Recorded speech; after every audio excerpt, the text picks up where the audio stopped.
Здраво и добро дојдовте во ова видео каде што ќе говорам за реакции на хиперсензитивност тип 1 или пак наречени реакции на преосетливост. Ова се реакции кои се посредувани од страна на IgE антитела. Најголем дел од алергиите, односно атопиите, се ваков вид на реакции. Но не сите алергии се хиперсензитивност тип 1 реакции и не сите хиперсензитивност тип 1 реакции се алергии. Но сепак во праксата обично наизменично се користи реакција на хиперсензитивност тип 1 и алергии, како да нема некоја разлика помеѓу нив. Инаку најчест тип на малфункција, односно неправилно работење на имуниот систем е алергија. Сега, во некоја литература вика дека околу 20% од популацијата има алергии, некаде вика околу 50%. Така што ќе земеме некоја средна вредност, односно ќе речеме дека околу 1/3 од популацијата има некаква алергија. Тоа значи дека секој трет човек што го сретнувате има некаква алергија или пак ќе развие во текот на својот живот. Поради тоа, алергиите се од многу големо значење. Ајде сега подетално да ги разгледаме алергиите. Првин започнуваме од некој антиген. Антиген беше некоја молекула која предизвикува имунодговор. Во овој случај се предизвикува алергија, поради тоа овој антиген која предизвикува алергијата го нарекуваме и алерген. Значи алерген не е ништо друго него антиген кој предизвикува дадена алергија. Сега антигените може да бидат вдишани или ингестирани, тоа може да биде некоја храна, така значи најчесто се тоа млеко, јајца, некои наткасти продукти као кикирики, сончоглед, ореви, бадеми, лешници, школки и слично, тие се најчестите храни. Може да биде полен од најразлични растенија, мувла, прашина, најразлични лекарства, најчесто ве прашуваат дали сте алергични на пеницилин, отрови од најразлични инсекти и животни и така натаму и така натаму. Во ред, може да бидат некои алергени кои доаѓаат во контакт со кожата, кои може да се некои химиски супстанции од сапуни, шампони, најразлични креми, листови од некои растенија и слично. Значи, огромен број на најразлични супстанции и молекули можат да бидат алергени. Но најчесто, по хемиска природа, алергените се гликопротеини. Во ред, не мора секогаш, така например пеницилинот не е гликопротеин, но најчесто, како што викам, се гликопротеини. И тоа некои гликопротеини кои имаат ензимска активност, поточно протеазна активност. Така што го разградуваат ткивото и може да навлезат подлабоко и да влезат во циркулацијата. Во ред? И најчесто исто така имаат некои епитопи кои да лекуваат на патогени молекуларни образци, односно PAMS. Патоген асоцирани молекуларни образци, односно patterns на англиски, и тие се некои епитопи кои да лекуваат на нешто што го сретнуваме кај патоген организам. И затоа се крева токава узбудна страна на организмот. Но окей, еве го тој антиген кој сме го внеле. Сега тој ќе се сретне со некоја дендринична клетка, дали тоа е во респираторниот тракт или дигестивниот тракт или кај кожата и слично. И тој антиген ќе биде внесен од страна на дендринична клетка, ќе биде обработен и ќе биде представен на МХЦ класа 2 молекули. Истото ќе се случи и со некоја Б клетка. Ќе се најде некоја Б клетка која има соодветно антитело за да го препознае тој антиген. Ќе имаме антитело посредува на ендоцитоза, ќе биде внесен тој антиген, преработен, исто така ќе биде представен на МХЦ класа 2. Сега овие дендритични клетки и Б клетки ќе си влезат во циркулацијата, ќе стигнат до лимфниот систем, ќе стигнат до лимфните јазли. Дадената дендритична клетка сега ќе се сретне со некоја наивна CD4T клетка, која со својот Т клеточен рецептор ќе го препознае овој преработен антиген. Во ред? Значи ќе се најде некоја наивна CD4T клетка која ќе успее да го препознае. И сега CD4 заедно со костимулаторни молекули ќе доведе да дендритична клетка ослободи интерлеукин 4, кој пак ќе активира оваа наивна CD4 клетка да се диференцира во субсетот на T helper 2. Во ред? И сега дојдовме T helper 2 клетка. Таа T helper 2 клетка сега ќе ослободи сопствени цитокини, значи ќе ослободи интерлеукин 13, кој ќе зголеми продукција на слуз. Тоа може да биде например во синусите, респираторниот тракт и слично. Исто така ќе ослободи интерлеукин 5, интерлеукин 3, кои ќе предизвикаат активација и регрутација на еозинофили.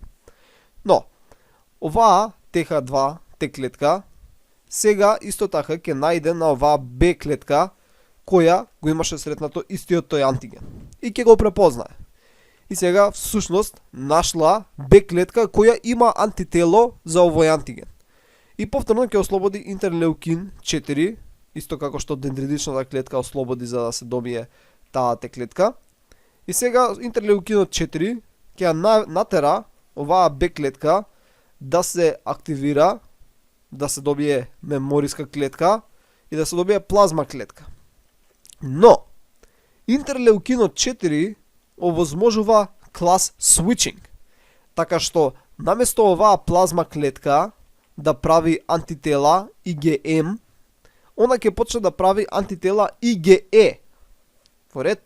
А IgE антителата, нели, кои има епсилон, тежок синџир, главно се користат против паразитски инфекции. Океј, значи тоа е во дигестивниот тракт, што имаме некои хелминти кои паразитираат, исто може да се користи против некои бактериски инфекции, но најчесто се користи против тоа. Но, еве сега, оваа плазма клетка произведува IgE антитела, а немаме паразитска инфекција. И добро, ајде, ќе се реши проблемот со алергенот, така кој сме го внеле, може да било во некоја мала концентрација и сега е решен тој проблем со помош на овие антитела. Во нормален случај, овие антитела траат многу кратко. Океј, значи 2 до 3 дена е времето на полуживот. Но, главно кога имаме паразитски инфекции, тие не се отстрануваат така лесно, поради тоа IgE антителата треба малце да ни останати подолго, така што се прикачуваат на мастоцити или базофили. Во ред? И тоа се нарекува сензибилизација. И сега, они се прикачуваат на мастоцити или на базофили на едни ФЦ рецептори, поточно ФЦ епсилон рецептори. Значи тоа се рецептори кои се за ФЦ регионот на антителото, поточно за епсилон тешкиот синџир. Така, значи кога имавме антитела, едно кратко подсетување, имавме антитела, го имавме тешкиот синџир, ќе земеме со црвена боја, имавме тешкиот синџир и бидејќи имаме сега IgE, тешкиот синџир беше епсилон. Во ред, поради тоа имаме рецептор кој е за ФЦ регионот, ова дека беше ФЦ регион, ова беше FAB регион, значи рецептор за ФЦ регионот, за епсилон тежок синџир и прв таков рецептор. Бидејќи имаме два различни. Имаме FC епсилон рецептор 1 и рецептор 2. Рецептор 1 е со висок афинитет, додека рецептор 2 е со низок афинитет. И рецептор 1 го сретнуваме на мастоцитите, базофилите и кај некои еозинофили и го прикачува IgE антителото. Во ред, исто така ова има дадена структура каде што се прикачува на алфа синџирот, кој што има вакви имуноглобулински дипли, домени, но исто така имаме и имаме бета синџир и два гама синџири, но тие служат за пренесување на сигналот. Океј, значи тука се прикачува IgE антителото, а овие синџири од рецепторот користат за пренесување на сигналот, бидејќи имаат и там региони и се активираат сигнални патички кои ги имаме разгледувано во претходни видеа. Инаку, мастоцитите се наоѓаат и базофилите главно во ткивата, во гастроинтестиналниот тракт, во респираторниот дел и во кожата. Во ред? Сега. Првиот пат, значи кога сме го внеле дадениот алерген, тој беше решен само со помош на антителата кои беа ослободени. Во ред? Но, при секундарно, односно последователно внесување на антигенот, односно на алергенот, сега нема само антителата да посредуваат, него сега и мастоцитите и базофилите ќе посредуваат во отстранување на тој алерген. Во ред? Но, тоа е проблем. Зошто? Бидејќи мастоцитите и базофилите ослободуваат многу проинфламаторни медиатори, кои може да бидат многу штетни. Ајде да видиме што ќе се случи. Имаме повторно внесување на алергенот. Така. Сега, алергенот со цел да го активира мастоцидот мора да доведе до крос-линкинг. Односно да се поврзе например вака со две антитела кои ќе бидат непоследни на други, така што овдека молекулите кои се наоѓаат внатрешниот дел од рецептор да дојдат близу едни од други со цел да може да се активираат кинази, фосфатази, со цел да може да дојде до целата активација. Океј, ќе се случи крос-линкинг, гледаме како е целата сигнална патека, не интересира сега тоа толку. Поентата е дека ќе се доведе да гранулите кои се наоѓаат внатре базофилот и мастоцитот се изнесат надвор, односно преку екзоцитоза. Исто така ќе се влијае на цитогенската, односно на цитокинската експресија, генска експресија, така што ќе почне да се ослободуваат одредени цитокини. Исто така од фосфолипидите во клеточна мембрана преку низ за биохемиски реакции ќе стигнеме до одредени липидни медиатори. Океј, и ќе ги разгледаме. Поентата ми е дека кога ќе се активира мастоцитот, односно базофилот, имаме ослободување липидни медиатори, цитокини и содржината од самите гранули. Инаку, дегранулацијата може да е предизвикана и од C3A, C5A, тоа беа парчиња протеини од системот на комплемент, кои ги нарекувавме анафилотоксини. И затоа ги нарекувавме така, бидејќи може да предизвикаат анафилактичен шок. Вежбање исто може да предизвика дегранулација, некои антитела преку крос-реактивност, ладно време и слично. Во ред. Сега, значи, ќе се случи тоа и ќе дојде до дегранулација, значи ослободување на гранулите кои се наоѓаат внатре во мастоцитот, односно базофилот, и ќе се ослободат сите овие медиатори кои претходно ги набројавме. Во некоја литература ги делат на примарни и секундарни медиатори. Тие примарните се тие кои ги сретнуваме минути по секундарното изложување на антигенот, односно на алергенот, а секундарните се тие кои подоцна ги средуваме најчесто по некој час. Сега, во примарните ги имаме хистамин, хепарин, некои протеази како триптаза и химаза, се ослободува неутрофил, хемотаксичен фактор и еозинофил, хемотаксичен фактор.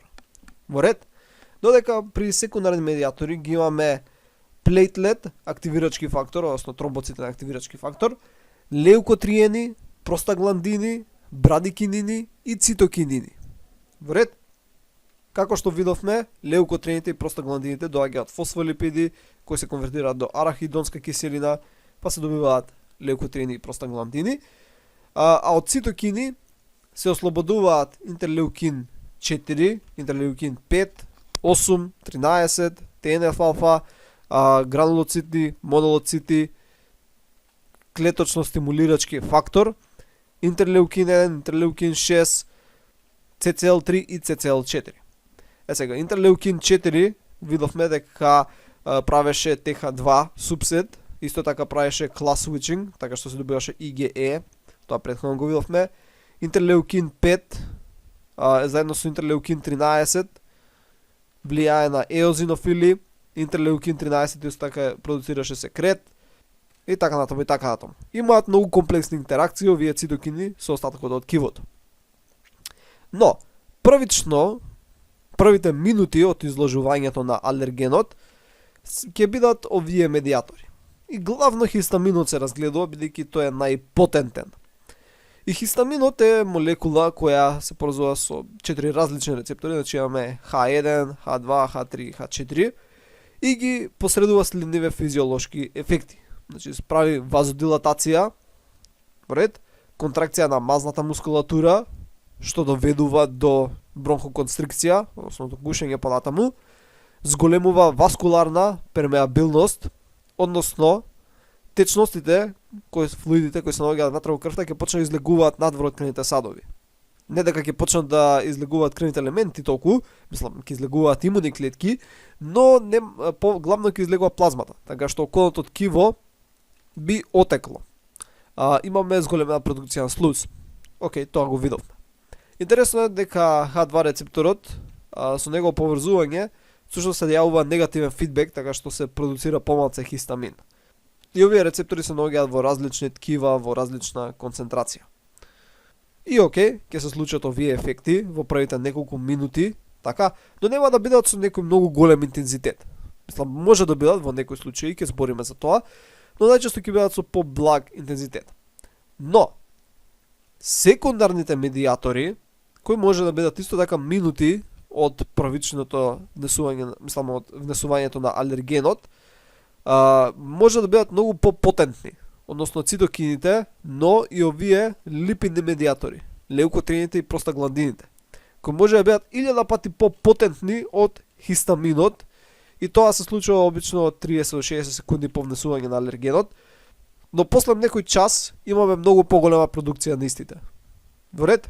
Значи ова е првичното добивање на леукотриени и простагландини, но после отприлика час време ќе имаме многу повеќе од овие липидни медиатори. И тие се, како што спомнав, многу попотентни, многу посилни унаводници од хистаминот. И освен тоа има дополнителна улога да повикуваат имуни клетки, иако веќе, например, е отстранет алергенот. Например, е отстранет веќе алергенот, но се уште, поради овие липидни медиатори, доаѓаат имуни клетки на местото, односно во даденото ткиво, пробувајќи да решат некаков проблем, но всушност само прават штета. И јаде сега да видиме како всушност овие ефекти ќе се одразат врз физиологијата. Ке имаме, како што спомнавме, вазодилатација, зголемена пермеабилност на крвните садови. А оваа вазодилатација и зголемена пермеабилност доведува до едем, односно до оток. Имаме констрикција на мазната мускулатура, што доведува до бронхоконстрикција, така што ќе доведе до гушење. Имаме зголемена перисталтика, така што се јавува дефекација или пак уринирање. Имаме инфламација, тоа е главно посредувано од цитокините липидните медиатори, поради вазодилатацијата, зголемената пермеабилност, воспалението, се јавува и екзема, односно црвенило. И ова е ако имаме локализиран имунодговор, односно локализиран алергиски одговор.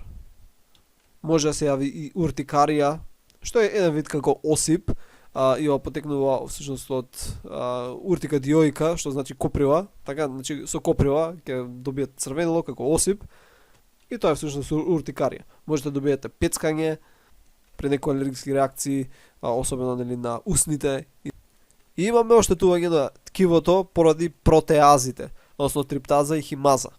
Еозинофилите исто така предизвикуваат некои штетни ефекти, односно оштетување на ткивото поради еозинофилската пероксидаза и добро убиваат паразити ако има, но во овој случај бидејќи збориме за алергија, нема паразити, него има некој алерген. Сега како што спомнав, имаме имун одговор на дадениот алерген, кој се случува во првите неколку минути од внесување на алергенот, но имаме и доцен одговор. Значи во раниот одговор ги имаме главно примарните медиатори, но има и дел од секундарните, значи леукотриени, простагландини и некои цитокини кои учествуваат во бронхоконстрикција, зголемена секреција на слуз, тоа беше со помош на интерлеукин 13, слузните жлезди ќе лачат повеќе, имаме вазодилатација, зголемена пермеабилност и делумно оштетување на ткивото. Но во доцниот одговор веќе имаме повеќе еозинофили кои доаѓаат. Океј, значи доаѓаат еозинофили, ова беше главно поради интерлеукин 5, доаѓаа еозинофилите, и тие уште повеќе го оштетуваат ткивото, пробувајќи да решат проблем кој веќе најверојатно го нема. И тука веќе имаме многу поголемо создавање на леукотриени и простагландини. Имаме зголемена продукција на овој еозинофил хемотаксичен фактор, кој носи уште повеќе еозинофили, неутрофил хемотаксичен фактор, еве ги овдека, кои исто така носат и неутрофили на местото. И ова може да трае со часови. Вред. И најчесто се јавува 2 до 4 часа или пак во некоја литература стои од 4 до 8, така што не знам на која литература да верувам. Тоа главно зависи за која алергиска реакција, односно кон кој алерген, која индивидуа, но можеме да земеме дека после некој час ќе се јави овој доцен одговор кон дадениот алерген. Инаку овдека имаме представување како изгледа ако некој алерген влие например на кожата, така, значи не е системски, него е локализирано. Имаме внесување на алергенот и се јавува како ова wheel што го нарекуваат, каде што ќе се испакне кожата, имаме многу плазма, имаме многу имуни клетки тука, неутрофили, може да има и гној и слично. Имаме една поширока зона каде што имаме само црвенило. Поред? Сега, интересно исто така дека имуните клетки исто така влијаат и на околното сврзно ткиво, кое пак тоа самото ослободува хемокини да дојдат повеќе имуни клетки, значи неутрофили и еозинофили како дел од доцниот имун одговор, па тоа ќе предизвика повеќе оштетување. Имуниот одговор, кој сега го разгледавме, може да биде системски или пак да биде локализиран. Најчесто е локализиран. Во ред, например, сте вдишале нешто, па сега кашлате, кивате, ви се заточите, ви тече носот и слично, значи тоа е на респираторното ткиво. Или пак, не знам, сте се допреле до нешто, некое растение, или бе каснал некој инсект. И поентата е на тоа место каде што се случила, каде што бил допирот со алергенот, ќе имаме имуноодговор. Така кој сега го разгледавме. Но, некогаш, некои алергени можат да предизвикаат системски одговор. И тоа е најчесто кога се внесуваат преку крвта, или пак се абсорбирале па влегле во крвта. Тоа може да биде преку дигестивниот или респираторниот тракт. И ако предизвика таков системски одговор, најчесто добиваме анафилактичен шок, кој се карактеризира со чувство на пропаст, така значи пациентот се осеќа као готово крај на светот, му паѓа крвниот притисок, значи blood pressure, се појавува системски едем, значи целиот ќе отече, но тој едем главно е проблематичен само околу грлото, така, каде што ќе имаме и бронхоконстрикција поради констрикција на мазната мускулатура и отокот ќе пречи исто така многу, така што пациентот не може да стигне до доволно воздух, така он пробува, се гуши. Бидејќи имавме пад на крвниот притисок, имаме зголемен пулс, односно heart rate, односно ќе има тахикардија, може да дојде до дефикација, уринација, до повраќање, гадење, ќе има осип низ поголем дел од телото и слично. И ова може да доведе до смрт во 2 до 4 минути од изложување на алергенот. И ова е многу опасно, како што спомнав, за 2 до 4 минути може да се умре. И може сега да се исплашите, да речете, леле, ја можда сум многу алергичен на нешто, а не знам дека сум алергичен. Така, например, не сте јаделе никогаш во живот ананас, карикирам. И сега некојаш ви купат ананас дома и пробате ананас и добивате анафилактичен шок и умрете дома. Или не знам, идете во ресторан, во некоја земја каде што има некоја храна која не сте ја јаделе и пробате прв пат и всушност вие сте били алергични на тоа, никогаш не сте знаеле и умрете таму во ресторанот. Шансите тоа се случи се многу мали. Зошто? Бидејќи првото изложување на даден алерген најчесто нема да биде смртоносно. Бидејќи во организмот нема антитела доволно создадени против тој алерген и тие антитела да се прикачени на маст клетки. Значи, првото изложување на некој алерген ќе помине релативно банално. Океј? Но, ако повторно се изложите на тој алерген, тогаш може да настане анафилактичен шок. Нормално под услов дека вие сте многу алергични кон тој алерген. Во ред? И ќе го повторам ова се на крајот на видеото. Овде ќе имаме една како сумација на ова што го говорев. Значи имаме прво изложување на алергенот, така, значи дренични клетки стимулираат наивните клетки, тие стануваат во ТH2 или Т фоликуларни клетки и тие исто така контрибутираат. Они влијаат со интерлеукин 4 на Б клетките, тие сега прават клас switching, така што снуваат IgE секретирачки, IgE антителата, ќе го решат проблемот за првиот пат, но сега ќе почне да се насоберат на маст клетките, така, значи ќе дојде до сензибилизација, така што сега кога повторно би бил изложен на тој алерген, сега би дошло до дегранулација, активација, ослободување на сите овие медиатори, активирање на целата таа каскада. Значи ќе се ослободат еозинофил, неутрофил, хемотоксични фактори, ќе дојдат еозинофили, неутрофили, ќе се ослободат леукотриени, простагландини, цитокини и ќе дојде до еден масивен имунодговор, до една цитокинска бура која може да заврши фатално. Првите медиатори, како што спомнав, првично имаме тие кои се хистаминот, хепаринот, протеазите се во првичниот имун одговор, тој кој е непосреден, неколку минути по секундарното, односно повторувањето изложување на алергенот, но неколку часа после изложувањето, кога веќе цитокините ќе земат замав и продукцијата исто така и на липидни медиатори, ќе имаме доцна фазна реакција, односно таа која беше одложена, каде што сега еозинофилите и неутрофилите исто така ќе земат замав. И во ред, до сега би требало да разберете како всушност се одвива една алергиска реакција.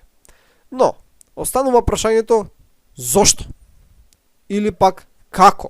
Така, зошто некои луѓе имаат алергија кон нешто, а некои други немаат?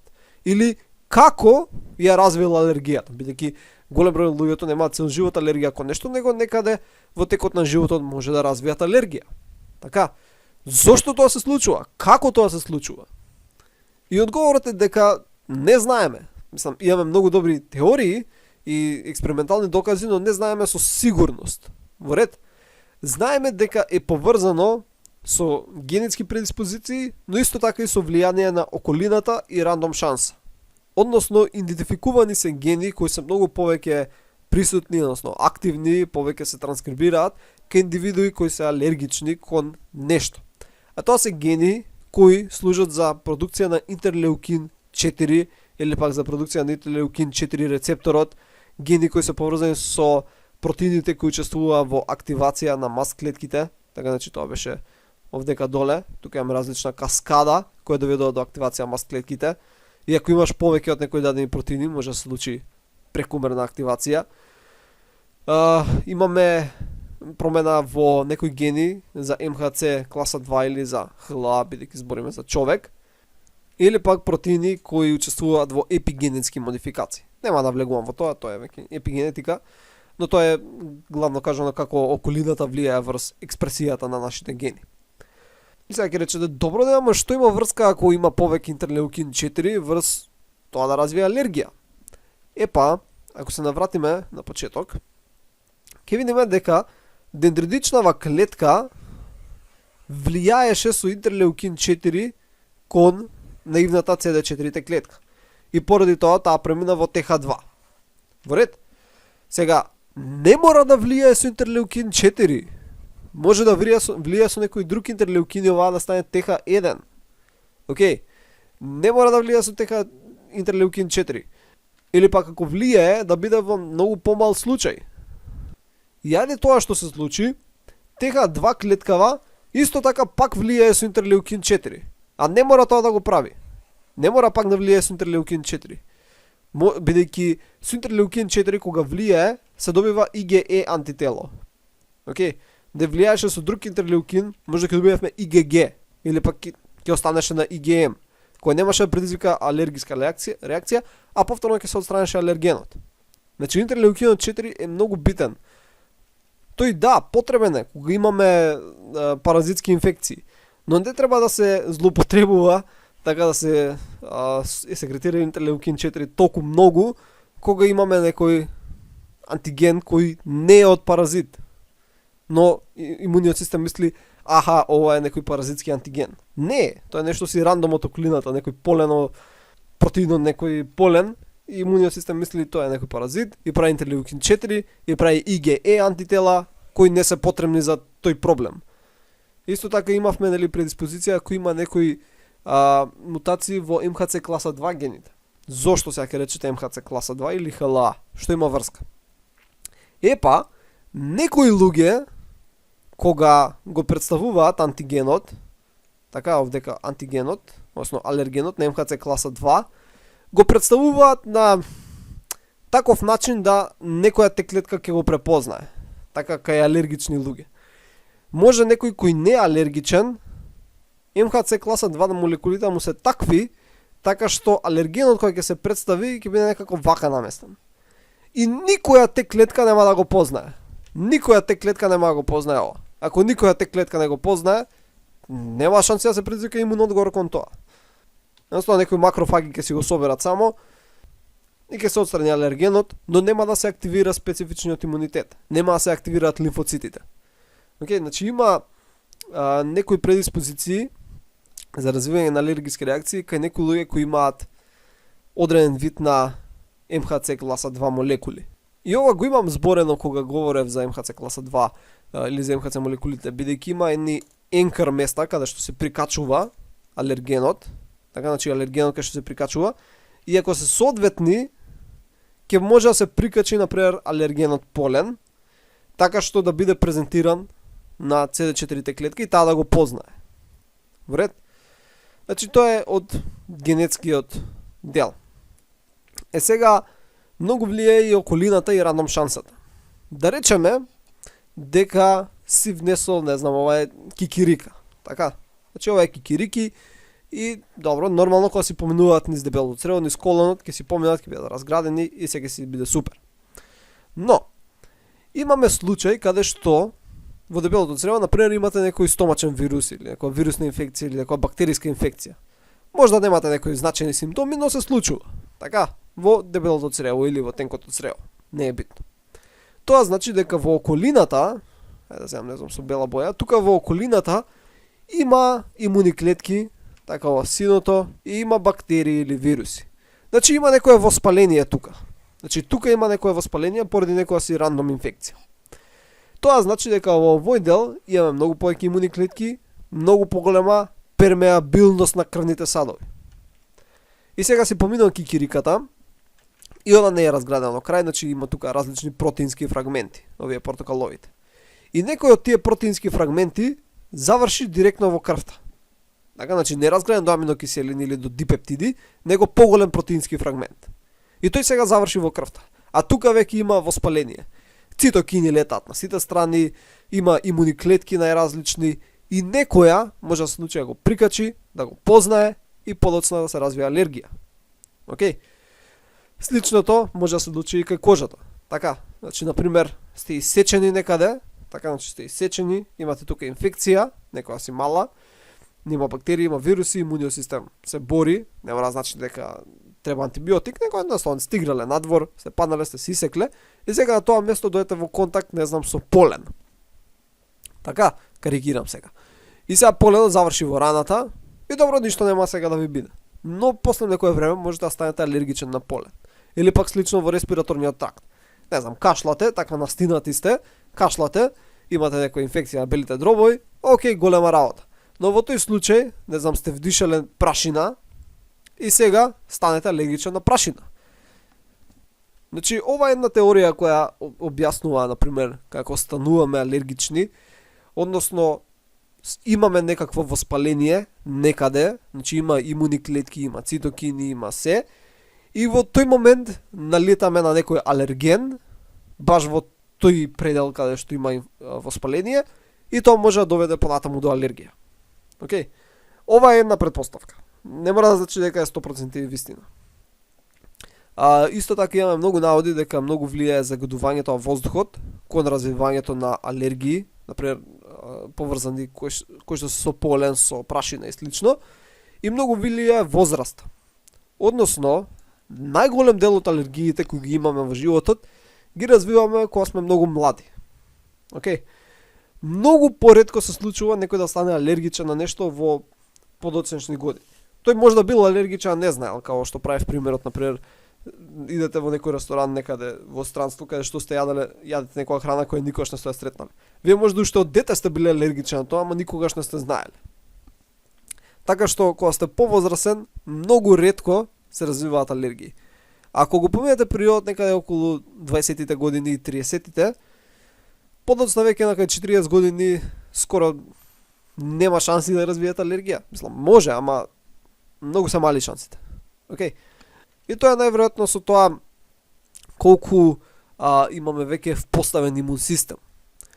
Бидејќи повозрасни луѓе веќе имаат добро развиен имун систем, така што многу се помали шанси дека ќе развијат алергија. Не се знае точно и се уште имаме многу предпоставки.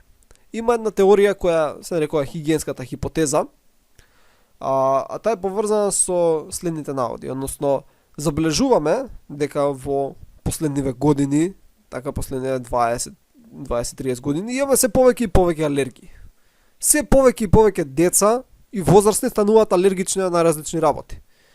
И многу ни падна чудно. Викаме, зошто се појавуваат толку алергии? Така имаме се повеќе и повеќе луѓе кои се алергични и се повеќе и повеќе автоимуни болести.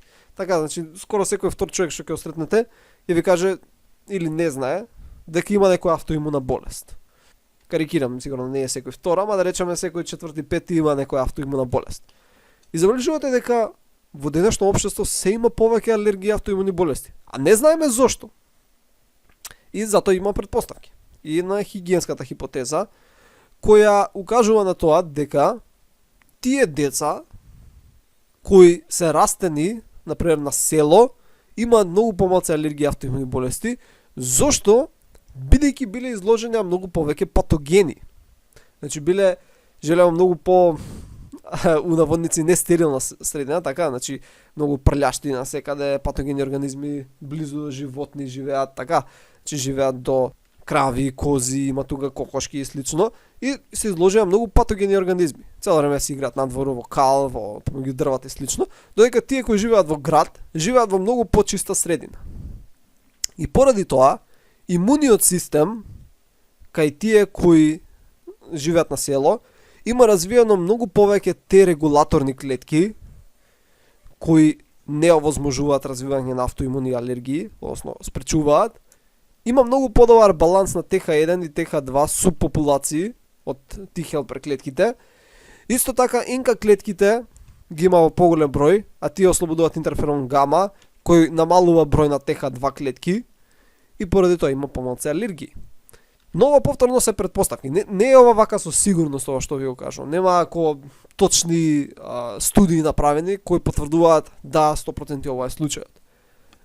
Ова се повеќе анегдотални докази. Така, значи тоа што сме увиделе кај деца кои растеле на село и тие кои растеле во град. Која е разликата во нивниот имун систем и претпоставуваме зошто тоа би било така. Сега, какви се алергии имаме? Имаме астма, сигурно сме слушнале, имаме алергиски ринитис, односно например тоа е на полен, на прашина, кога ти со заточи да ти тече носот, дека всушност ринитис воспаление на носот. Имаме алергии на храна, ги спомнав претходно, нели, школки, кикирики, ореви, лешници, јајца, млеко и слично. Секој рече, добро, зошто се баш тие храни? Така, бидејќи тоа се храни кои се полни со протеини. Така, многу ретко ќе видите некој алергичен на морков. Морковот нема толку протеини, а спомнав, алергените најчесто се гликопротеини. Така што храни кои имаат многу протеин, најчесто може да бидат алергени. Млеко, јајца, кикирики и така натаму. Сега ќе прашат, добро, зошто не месо? Месото е полно протеини. Така, зошто многу ретко е, луѓе се алергични на месо. Бидејќи протеините во месото се тие протеини кои ги имаме и ние. Месото е мускул и ние имаме мускул. Така, ние немаме внатре од телото овалбумини кои ги имаме во белката на јајцата или протеини од млекото на кравата. Тоа се протеини кои ги немаме во нашето тело, или протеини од кикирики или бадеми и слично. Така што многу се поголеми шанси дека ќе развиеш алергија кон тоа наместо протеини од мускул. Во ред? Океј. Сега добро, се тоа е сватливо, да, протеин на, не знам, на овошје, на ова, на она, но некогаш ќе наидете на некои чудни алергии. Така, значи, не знам, ќе речете некој алергичен на вода, некој алергичен на сонце, на вибрации и слично. Ќе речете, вау, многу чудно. Ама, кога ќе разгледате подетално, ќе видите, чекај, како може некој да биде алергичен на вода? Па него целото тело му е вода, како може да биде алергичен на вода? Како може да биде алергичен на сонце? Нема антиген. Што е антигенот? Така, кога зборевме сега тука за алергија, имавме некој антиген, односно алерген кој потикуваше имуна реакција. Како може на сонце да е алергичен? Или пак на вибрации? Каде е антигенот? И тука би сакал да ви оставам вас да размислите како овие алергии би функционирале. Така, како може да е некој алергичен на вода и што се мисли тоа под вода? Како може да е некој алергичен на сонце или вибрации? Океј, значи размислете како тоа би работело. Сега, во однос на тестирање, дали некој е алергичен на нешто, имаме два можни начини. Првиот е да се зима едно нешто како игличка и се прават гремнатинки, кои може да се прават или на раката или на грбот, и на овие гремнатинки се стават раствори од даден алерген. Така и тоа се стават по шаблон. Најчесто кога е на рака се прават 24 гремнатинки и се става шаблон, така е, например, овдека пердуви, мачка, куче, конј, така волна, прашина, полен и така натаму, и после минути, така или час, ќе се види дали ќе има воспаление таму, дали ќе е црвеното место тоа, колку е воспалено, и со тоа ќе се знае дали некој е алергичен на нешто и колку е алергичен. Обично кога се прават поголеми панели, тоа се прави на грб, бидејќи има поголема површина за гребење. Или пак, ако не се прави вака со гребење, може да се прави преку крв, да се одредат концентрации на антитела против дадени најчести алергени. Така че се зема крв, најверојатно тоа иде преку ELISA техника и се одредува дали имаш титар на антитела против некои најчести антигени, односно алергени, и колку имаш. И овој вториот начин е можеби поскап, но е по-сигурен и безбеден начин, бидејќи тука например кога те гребнуваат вака, ти ако си многу алергичен на нешто, можеш да добиеш анафилактички шок дури во болница, така они те тестираат сега. Нема да умреш во болница, они сигурно имаат таму подготвени адреналински пенкала, така само ќе те боцнат и ќе бидеш спасен. Но сепак може да биде опасно, додека она со крв која ти зимаат и проверуваат титар на антитела, немаш ти контакт со алергенот. Океј. Сега. Дали се лекуваат алергии? Дали има лек?